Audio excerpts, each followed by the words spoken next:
Hi everybody, I'm Elizabeth Reynolds Turnage and I am coming to you with 60 days of restoration hope. Today is day 5.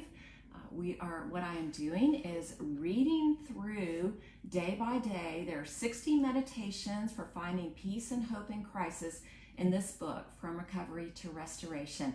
And each one of them is short. They're a little less than 600 words, and so they make a perfect little short reading. It's about 5 minutes, and I hope that you will make time in the middle of your day to join me.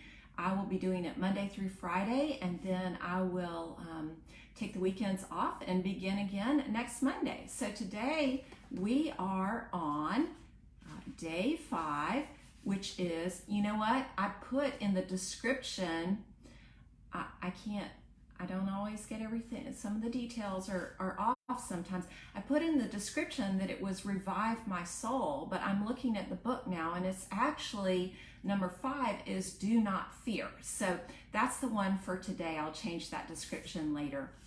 Do not fear. Fear not, for I have redeemed you. I have called you by name. You are mine. Isaiah 43:1, English Standard Version. Whether the crisis comes in the form of a wildfire roaring down the mountain or a river rising near your home, whether the crisis comes in the form of divorce papers arriving at your door or addiction landing you in a wreck, one of your earliest responses may be shock and fear. Into your frenzy, the Lord offers reason for calm.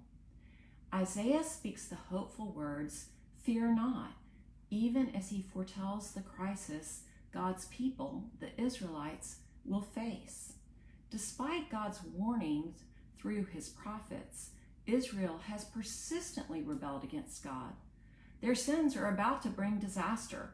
Babylon will destroy their sacred home, and they will be exiled to a pagan nation. In the face of the coming terror, the Lord reassures them, "Fear not, for I have redeemed you. I have called you by name. You are mine." Isaiah 43:1. Although the crises we face may differ from the Israelites, the reasons for hope and peace in the midst still apply. Why should we fear not? Listen as God speaks over his people, over you, these hopeful words. I will be with you, Isaiah 43:2.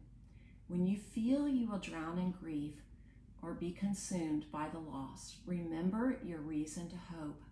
Christ is in you by his Spirit. You are precious in my eyes and honored, and I love you, Isaiah 43:4. When you doubt his love because of the troubles mounting on every side, remember that God sent his Son to die for you because you are precious to him. I will bring my sons from afar and my daughters from the end of the earth, Isaiah 43:6. When you feel that the exile and isolation of this season will never end, remember that Christ was separated from God so that you might be reunited to him. I have called you by name.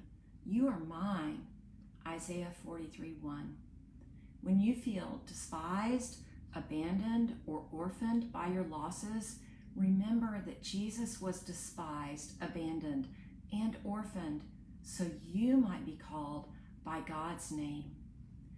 Even as you shudder with the shock of your situation, let the Lord's words wash over you.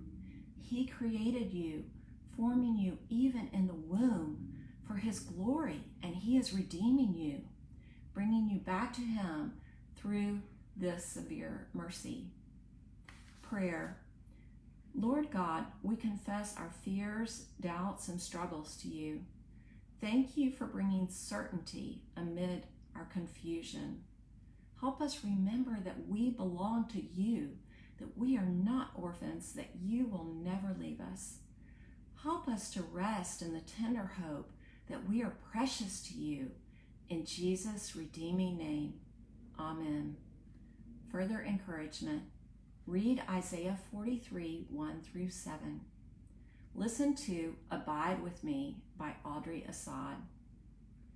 For reflection, how have you felt shock or confusion in this crisis? Read the words of Isaiah 43, 1-7 aloud and rest in the peace offered.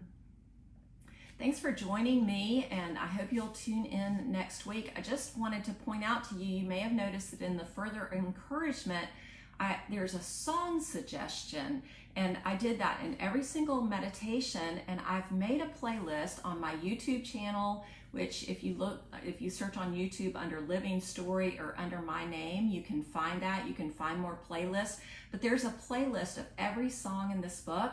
And there's also a Spotify playlist. So if you search under the title From Recovery to Restoration, you can find that Spotify playlist. So I just wanted you to know about that. And please tune in next week. Thanks for joining me for 60 Days of Restoration Hope.